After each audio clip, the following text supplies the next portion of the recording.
Hello guys, welcome back to my channel. இன்றைக்கி நம்ம என்ன சம்மரி பார்க்க போகிறோம் அப்படின்னா, டிஃப்ரெண்ட்லி இதை எழுதினவங்க ஆலிஸ் முன்ரோ. இந்த பர்டிகுலர் ஷார்ட் ஸ்டோரி 1989 பப்ளிஷ் பண்ணியிருக்கிறாங்க. த நியூயார்க்கர் மேகசின் அப்படின்றதுல தான் ஃபர்ஸ்ட் பப்ளிஷ் ஆகிருக்கு. இதை ஒரு ஷார்ட் ஸ்டோரி கலெக்ஷன்லேயும் ஆட் பண்ணியிருக்கிறாங்க. ஃப்ரெண்ட் ஆஃப் மை யூத் அப்படின்னு சொல்லப்படுற ஒரு ஷார்ட் ஸ்டோரி கலெக்ஷன்லேயும் ஆட் பண்ணியிருக்கிறாங்க. இதோட செட்டிங் அப்படின்னு பார்க்கும்போது கனடாவில் இருக்கிற ஒரு ரூரல் பிளேஸான ஆன்டாரியோ அப்படின்னு சொல்லப்படுற ஒரு இடத்துல நடக்கிற மாதிரி. ஆலிஸ் முன்ரோவோட மோஸ்ட் ஆஃப் த ஒர்க் இந்த பிளேஸில் இருக்கிற மாதிரி தான் எழுதியிருப்பாங்க. செட்டிங் வந்து எல்லா ஒர்க்லேயுமே இந்த இடம் தான் இருக்கும். ஓகேவா?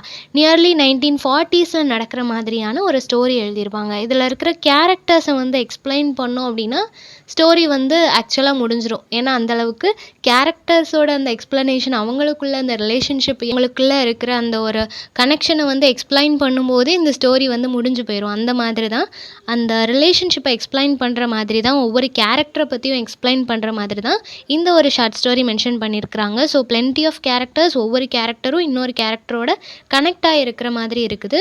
ஆலிஸ் முன்ரோவோட மோஸ்ட் ஆஃப் த ஒர்க்கில் விமன் சென்ட்ரிக்காக தான் எழுதியிருப்பாங்க. ஹீரோயின் ஓரியன்டாக தான் இருக்கும். ஓகேவா? ஒரு கேர்ளோட லைஃப் எப்படி இருக்குது, ஆலிஸ் முன்ரோ அவங்க லைஃப்பில் எக்ஸ்பீரியன்ஸ் பண்ண சில விஷயங்களை அல்ட்ரு பண்ணி அதை வேற ஒரு பொண்ணு எக்ஸ்பீரியன்ஸ் பண்ணியிருந்தா எப்படி இருக்கும் அப்படின்ற மாதிரி ஒரு கேர்ளோட பாயிண்ட் ஆஃப் வியூவில் தான் எப்போவுமே அவங்களோட ஷார்ட் ஸ்டோரிஸ் எல்லாத்தையுமே எழுதுவாங்க.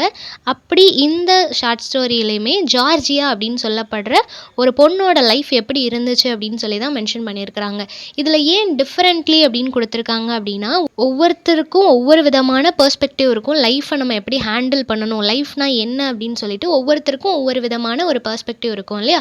அந்த மாதிரி இந்த ஜார்ஜியா அப்படின்ற இந்த பொண்ணு வந்து அவளுக்கு ஒரு ஐடியா இருக்கும். எப்படின்னா, எல்லாரும் ஒரு விதத்தில் போகிறாங்க அப்படின்னா நம்ம வேறு விதமாக இந்த லைஃப்பை லீட் பண்ணணும், வேறு விதமாக இந்த லைஃப்பை கொண்டு போகணும் அப்படின்னு சொல்லி நினைக்கக்கூடிய ஒரு பர்சன். ஸோ மோஸ்ட்லி அவங்க யூஸ் பண்ணுற இந்த வேர்டு வந்து டிஃப்ரெண்ட்லி. நம்ம லைஃப்பை வந்து நம்ம டிஃப்ரெண்ட்டாக லீட் பண்ணணும், எல்லார் மாதிரியும் நம்ம காப்பி பேஸ்ட் பண்ணக்கூடாது அப்படின்னு சொல்லி நினைப்பாங்க. அப்படி எந்த மாதிரி உங்களோட லைஃப்பை இவங்க டிஃப்ரெண்ட்டாக கொண்டு போகிறாங்க, அது சொசைட்டிக்கு என்ன மாதிரி ரிஃப்ளெக்ட் ஆகுது, பாசிட்டிவாக இருக்கா இல்லை நெகட்டிவாக இருக்குதா அப்படின்றது தான் இந்த ஷார்ட் ஸ்டோரி. இப்போ ஸ்டோரி ஸ்டார்ட் ஆகும்போதே ஜார்ஜியா அப்படின்னு சொல்லப்படுற இந்த பொண்ணு வந்து ஒரு மிடில் ஏஜ்டு உமன். ஓகேவா? ஸோ இவங்க வந்து இப்போ ஆன்டாரியோ அப்படின்னு சொல்லப்படுற அந்த இடத்துல இருக்கிறாங்க அவங்களோட பாய் ஃப்ரெண்டோட. இப்போ அவங்க ரெண்டு பேரும் சேர்ந்து என்ன பண்ணுறாங்க அப்படின்னா, ராஸ்பெரிஸை வந்து சேல் பண்ணிகிட்டு இருக்கிறாங்க. அது மட்டும் இல்லாமல் ஒரு பப்ளிஷிங் பிஸ்னஸும் பண்ணிகிட்டு இருக்கிறாங்க. சின்ன சின்னதாக சில பப்ளிஷிங், அது அட்வர்டைஸ்மெண்ட்டாக இருக்கலாம், பேம்ப்ளெட்ஸாக இருக்கலாம், ப்ராச்சர்ஸாக இருக்கலாம். ஸோ இந்த மாதிரி சின்ன சின்ன பப்ளிகேஷன்ஸும் பண்ணிகிட்டு இருக்கிறாங்க. அது மூலமாக வர்ற ஏர்னிங்ஸை வச்சு அவங்க லைஃப்பை லீட் பண்ணிகிட்ருக்குறாங்க. இவங்களோட லைஃப்பை லீட் பண்ணுறதுக்காக இந்த மணியை ஸ்பெண்ட் பண்ணிகிட்ருக்குறாங்க. இன்னொரு பக்கம் அவங்களுக்கு இந்த அமௌண்ட் எதுக்காக வேணும் அப்படின்னா, இந்த ஜார்ஜியாவோட பையன், ஓகேவா, அவங்க மேரீட், அவங்களுக்கு ஒரு சன் இருக்குது. ஸோ அந்த பையன் வந்துட்டு வான்கார் அப்படின்னு சொல்லப்படுற ஒரு இடத்துல இருக்கிறான். அந்த இடத்துல இருக்கிற பையனை அடிக்கடி போய் மீட் பண்ணுறாங்க. ஸோ அவனை மீட் பண்ணுறதுக்காக அந்த எக்ஸ்பென்சஸ்க்காகவும் இவங்க ஏர்ன் பண்ணிகிட்ருக்குறாங்க. ஓகேவா? இவங்களோட பிறந்த ஊரான விக்டோரியா அப்படின்னு சொல்லப்படுற அந்த இடத்துக்கே இவங்க அடிக்கடி போனது கிடையாது. ரொம்ப வருஷம் ஆச்சு அந்த இடத்துக்கு போய். ரொம்ப வருஷமாக இந்த இடத்துல ஆன்டாரியோ அப்படின்னு சொல்லப்படுற இந்த இடத்துல தான் இருக்கிறாங்க. அவங்க பிறந்த இடத்துக்கு போகல. பட் அவங்க சன்னு வந்து ஆஃபன் போய் பார்த்துட்டு வந்துட்டுருக்குறாங்க அப்படின்ற மாதிரி சொல்கிறாங்க. இப்போ ஜார்ஜியாவுக்கு வந்து அவங்களுக்குள்ள ஒரு விஷயம் தோணுது. என்ன அப்படின்னா, அவங்க பிறந்த ஊரான அந்த விக்டோரியா அப்படின்னு சொல்லப்படுற அந்த ஊரை நம்ம போய் பார்க்கணும், அந்த இடத்துக்கு நம்ம போகணும் அப்படின்னு சொல்லிட்டு ஏதோ ஒரு விஷயம் அவங்கள புஷ் பண்ணிகிட்டே இருக்குது. நம்மளுக்கு சடனாக தோணும் இல்லையா, ஏதாவது ஒரு விஷயம் பண்ணணும், யாரையாவது மீட் பண்ணணும், யார்கிட்டயாவது பேசணும்னு சொல்லிட்டு. அந்த மாதிரி இவங்களுக்கும் அந்த இடத்துக்கு போகணும் அப்படின்னு சொல்லிட்டு இவங்களுக்கு தோணிகிட்டே இருக்குது. அப்படி தோணும்போது இவங்க என்ன பண்ணுறாங்க அப்படின்னா, ரேமண்ட் அப்படின்ற ஒரு பர்சனுக்கு வந்து கால் பண்ணுறாங்க. ரேமண்ட் அப்படின்றவர் வந்து யாருன்னா, இவங்களோட காலேஜ் மேட், காலேஜில் ஃப்ரெண்ட்ஸாக இருந்திருப்பாங்க. ஸோ ரேமண்ட் அப்படின்றவங்களுக்கு கால் பண்ணுறாங்க. நான் இந்த மாதிரி ஒரு விசிட் பண்ணலான்னு இருக்கிறேன், நீ எனக்கு ஹெல்ப் பண்ணு அப்படின்ற மாதிரி அவங்களுக்கு ஒரு கால் பண்ணுறாங்க. அவங்கக்கிட்ட பேசி முடிச்சாச்சு. இப்போது ஒரு சில வீக்ஸ் வந்து கடந்து போனதுக்கப்புறம் ஜார்ஜியா வந்து அவங்க வீட்டு அந்த லிவிங் ரூமில் வந்து நடந்துகிட்ருக்குறாங்க. இப்போ அந்த லிவிங் ரூமில் நடந்துக்கிட்டே இவங்க பழைய விஷயங்கள் எல்லாத்தையும் ஞாபகப்படுத்தி பார்க்குறாங்க. அப்படி அவங்க என்ன யோசிக்கிறாங்க அப்படின்னா, ஜார்ஜியா ஃபர்ஸ்ட் மேரேஜ் பண்ணது பென் அப்படின்ற ஒரு பர்சனை தான். பென் அப்படின்றவர் வந்து ஒரு நேவி ஆஃபீஸராக இருப்பார். ஓகேவா? கடல் ரிலேட்டடாக ஒர்க் பண்ணுறவங்க நேவி ஆஃபீஸர் சொல்லுவோம் இல்லையா? ஸோ அந்த மாதிரி நேவியில் ஒரு ஆஃபீஸராக இருக்கிற பென் அப்படின்றவரை தான் இவங்க வந்து ஃபர்ஸ்ட் மேரேஜ் பண்ணியிருப்பாங்க.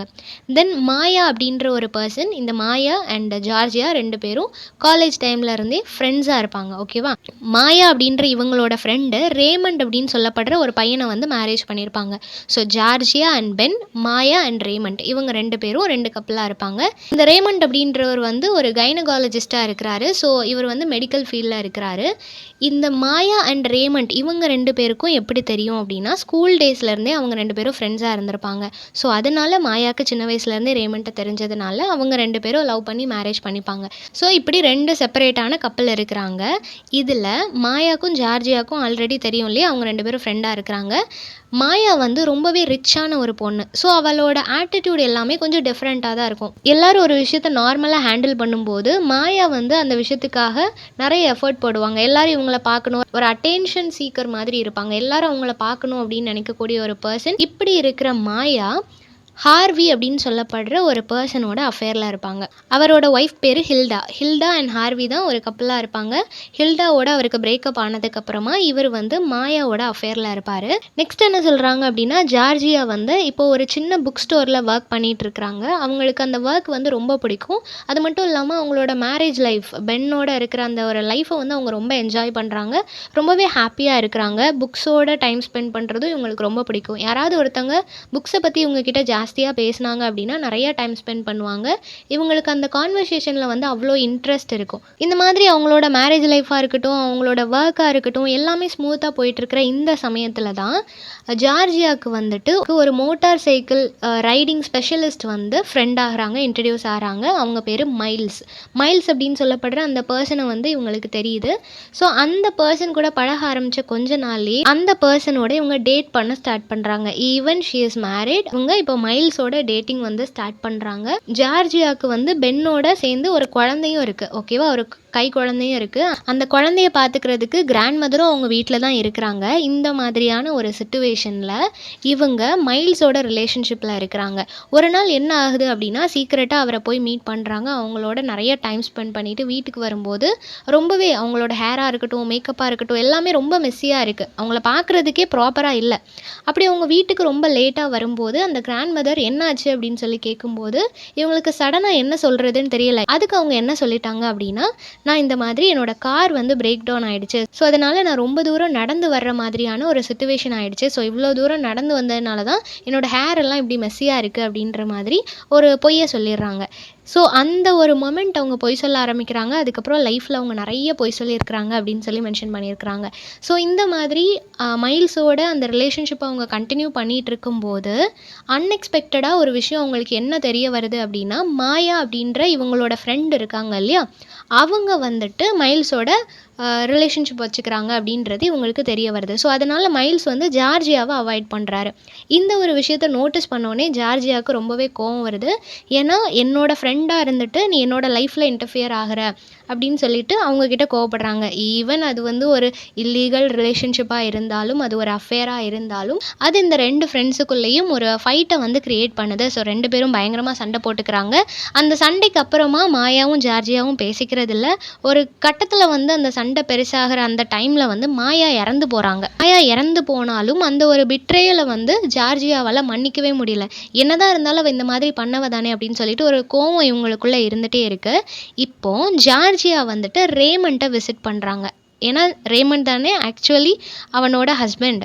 அவளுக்கு வந்து எத்தனை பேரோட ரிலேஷன்ஷிப் இருந்தாலும், அஃபேர் இருந்தாலும், மாயாவோட ஹஸ்பண்ட் வந்து ரேமண்ட் தான் இல்லையா? அஃபிஷியலி அவன் தான் ஹஸ்பண்ட் அப்படின்றதுனால ரேமண்ட்டை பார்க்குறா. 2 பேரும் மீட் பண்ணுறாங்க, 2 பேரும் பேசிக்கிறாங்க. மாயா வந்து ஃப்ரெண்ட் அப்படின்றதுனால ரேமண்ட்டையும் ஜார்ஜியாவுக்கு தெரியும். ஸோ அப்படி இருக்கும்போது 2 பேரும் மீட் பண்ணுறாங்க, பேசுகிறாங்க, இவ கன்சோல் பண்ணுறா. நெக்ஸ்ட் ஒரு நாள் ஜார்ஜியாவும் ரேமண்ட்டும் ஒரு கார்டனில் வந்து மீட் பண்ணுறாங்க. அந்த கார்டனுக்கு பக்கத்தில் தான் மாயாவோட கிரேவ் இருக்குது.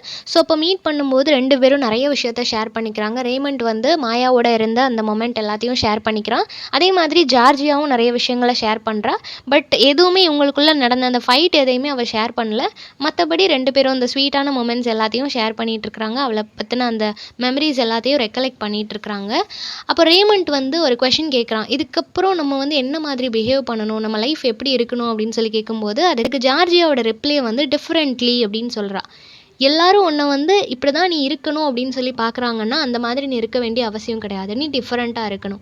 அது வந்து நல்லதாக இருக்க வேண்டியது ரொம்ப முக்கியம். அது மற்றவங்கள எந்த விதத்துலேயும் பாதிக்காத விதத்தில் இருக்கணும். நம்மளுக்கு அது பிடிச்சிருக்கு, நம்மளுக்கு அது ஓகேவா இருக்குது, மற்றவங்களுக்கும் அது எந்த பிரச்சனையும் தராது அப்படின்னா கண்டிப்பாக அதை நம்ம பண்ணலாம். மற்றவங்களுக்கு அது பிடிக்குதா பிடிக்கலையா அப்படின்றது தேவையில்லை. அவங்கள அது எந்த விதத்துலேயும் டிஸ்டர்ப் பண்ணாதா அஃபெக்ட் பண்ணாதா அப்போ நம்ம அதை கண்டிப்பாக பண்ணலாம். அந்த மாதிரி ஒரு இவளுக்கு லைஃப்பை பற்றின ஒரு ஒப்பீனியன் இருக்கும் இல்லையா, அந்த மாதிரி ஒரு ஸ்டேட்மெண்ட்டை வந்து அவனுக்கு கொடுக்குறா. மொத்தமாக அவள் சொல்கிறது டிஃப்ரெண்ட்லி, நீ வந்து உன்னோட லைஃப்பை டிஃப்ரெண்ட்டாக நீ வாழணும், பிஹேவ் பண்ணணும் அப்படின்ற மாதிரி ஒரு ஐடியாவை வந்து சொல்லிடுறா. நெக்ஸ்ட்டு ஜார்ஜியாவுக்கு இந்த மாதிரியான ஒப்பீனியன் வந்ததுக்கு ரீசன் என்னென்னா, அவங்களுக்கு ஒரு ரைட்டிங் டீச்சர் ஒருத்தங்க இருப்பாங்க. ஓகேவா, அந்த ரைட்டிங் டீச்சர் வந்து எப்போவும் அவளுக்கு நிறைய அட்வைஸ் பண்ணிகிட்டே இருப்பாங்க, நிறைய விஷயங்கள் சொல்லி கொடுத்துட்டே இருப்பாங்க. அது எல்லாத்துக்கும் அகெயின்ஸ்டாக பண்ணணும், அவங்க சொல்கிறத எக்ஸாக்டாக பண்ணக்கூடாது அப்படின்றது மட்டும்தான் இவளோட மோட்டிவாக இருக்கும். அவங்க சொல்கிறத நான் ஏன் பண்ணணும் அப்படின்னு சொல்லி யோசிச்சு ஒரு கட்டத்தில் அவங்க சொல்கிறது எல்லாத்துக்கும் ஆப்போசிட்டாக இவள் பண்ணிகிட்டு இருப்பாள். ஸோ அவளோட லைஃப்பில் இந்த மாதிரி ஒரு ரைட்டிங் டீச்சர் இருப்பாங்க. அவங்க தான் இவளோட எல்லா ஆக்ஷனுக்கும் ஒரு ஸ்க்ரூவாக இருப்பாங்க. அவங்க இன்டென்ஷனலாக பண்ண மாட்டாங்க, அவங்க சொல்கிறதுக்கு ஆப்போசிட்டாக இவள் வந்து ரியாக்ட் பண்ணிகிட்டு இருப்பாள். இப்போ ஒரு நாள் நைட்டு ஜார்ஜியாவோட வீட்டில் அவளோட ஹஸ்பண்டான பென் அவளோட இருக்கிறான். அதே மாதிரி அவளோட குழந்தைங்க வந்து கொஞ்சம் வளர்ந்துட்டாங்க. ஸோ அவங்க எல்லாரும் சேர்ந்து கார்ட்ஸ் விளையாண்டுட்டு இருக்கிறாங்க. இப்போ இது வரைக்கும் அவளோட பாஸ்ட்டை வந்து அவள் நினச்சி பார்த்தது, இது எல்லாமே அவளோட பாஸ்ட்டில் அவள் நடந்தது, அவளோட லைஃப்பில் நடந்த விஷயங்கள் எல்லாம், அவள் லைஃப்பில் வந்து போன பீப்புள் எல்லாரும். ஓகேவா, ஸோ இப்போ கரண்ட்டாக அவள் வந்து ஒரு இடத்துல இருக்கிறா, ராஸ்பெரிஸை வந்து சேல் பண்ணிகிட்ருக்கிறா, அதே மாதிரி சின்ன சின்ன பப்ளிஷிங் ஒர்க் எல்லாம் பண்ணிகிட்ருக்கிறான்னு சொன்னேன் இல்லையா. ஸோ இப்போ அவள் யார் கூட இருக்கிறா அப்படின்னு சொல்லி ஒரு கொஷின் வரும்போது அவள் வந்து ரைட்டிங் டீச்சரை வந்து மேரேஜ் பண்ணிக்கிட்டா. ஓகேவா, ஸோ பென்னோட பிரேக்கப் ஆகிடுச்சு. ஸோ இப்போ அவள் வந்து அவளோட ரைட்டிங் டீச்சரை மேரேஜ் பண்ணிக்கிட்டா. ஸோ அதனால தான் பென்னுக்கு பிறந்த குழந்தைங்கள வந்து வேறு இடத்துல ஸ்டே பண்ண வச்சிருக்கிறா. அந்த இடத்துல தான் அந்த குழந்தைங்க இருக்கிறாங்க. அப்பப்போ போய் அந்த குழந்தைங்கள பார்த்துட்டு வர. பட் இப்போ இவ இருக்கிறது வந்து இந்த ரைட்டிங் டீச்சரோட. ஸோ அவரோட சேர்ந்து தான் ராஸ்பெரிஸை வந்து விற்கிறது. ஏன்னா அவர் வந்து பெரிய ராஸ்பெரி ஃபார்ம் ஒன்று வச்சுருப்பாரு. தென் அவர் தான் இந்த பப்ளிஷிங் ஒர்க் எல்லாமே பண்ணிகிட்ருப்பாரு. அதோட சேர்ந்து ஒரு ரைட்டிங் டீச்சராகவும் ஒர்க் பண்ணிகிட்ருப்பாரு. ஸோ இந்த ஸ்டோரி ஃபுல்லாகவே அவள் டிஃப்ரெண்ட்டாக லைஃப்பை வாழணும்னு நினப்பா. ஸோ டிஃப்ரெண்ட்லி அப்படின்றதுக்கான மீனிங்கை தேடிட்டே இருப்பாள். கடைசி வரைக்கும் ப்ராப்பரான ஒரு மீனிங் அவளுக்கு கிடச்சிருக்காது. அவளுக்கு புரிஞ்ச வரைக்கும் லைஃப்பை டிஃப்ரெண்ட்டாக வாழ்கிறதுனா என்னது அப்படின்னு சொல்லிட்டு அவளுக்கு என்ன ஒரு அண்டர்ஸ்டாண்டிங் இருக்கோ அந்த அண்டர்ஸ்டாண்டிங்கோடைய லைஃப்பை லீட் பண்ணுவோம். அதோட ஸ்டோரி முடியுது. ஸோ இந்த ஒரு ஸ்டோரி முடியும் போது எனக்கு எப்போவோ பார்த்து இந்த ஒரு மீம் தான் ஞாபகம் வருது. நல்லா சொல்றேன், ஃபுல்லா கேட்டுக்க. ஓகே. லதாவுக்கு ஆனந்துக்கும் கள்ளத்தோட இந்த சம்மரி எல்லாருக்கும் புரிஞ்சிருக்கும்னு இது லதாவோட புருஷன் ராஜேஷ்க்கு தெரியாது. நினைக்கிறேன். ராஜேஷ்க்கு வசந்திக்கு சின்ன கனெக்ஷன் இருக்கு. வேறயா? வசந்தி யாருன்னா ஆனந்தோட காதலி. இது வேற. நடராஜ் அவளை ஒன் சைடு லவ் பண்றான். ஒன் சைடா ஓடுறானா? ஆனா ஆனந்த் ரேவதி வச்சிட்டு இருக்கிறது வசந்திக்கு தெரியாது. வச்சுக்கிட்டு இருக்கானா? விளங்கிச்சா? என்னடா ஒரே குழப்பமா இருக்கேடா, யாரு கூட இருக்காங்கன்னு தெரியலையாடா, இதெல்லாம் எப்படா முடியும்? சில வெப்சைட்ஸில் கிடைச்ச ரெஃபரன்ஸை வச்சு இந்த வீடியோ மேக் பண்ணியிருக்கேன். உங்களுக்கு ஏதாவது எக்ஸ்ட்ரா இன்ஃபர்மேஷன்ஸ் தெரிஞ்சால் காமெண்ட் செக்ஷனில் சொல்லுங்கள். ஸோ இந்த சம்மரி எல்லாருக்கும் புரிஞ்சிருக்கும்னு நினைக்கிறேன். நெக்ஸ்ட் என்ன டாப்பிக்கில் வீடியோ போடலான்னு சொல்லி கமெண்ட் பண்ணுங்கள். தேங்க்யூ ஃபார் வாட்சிங்.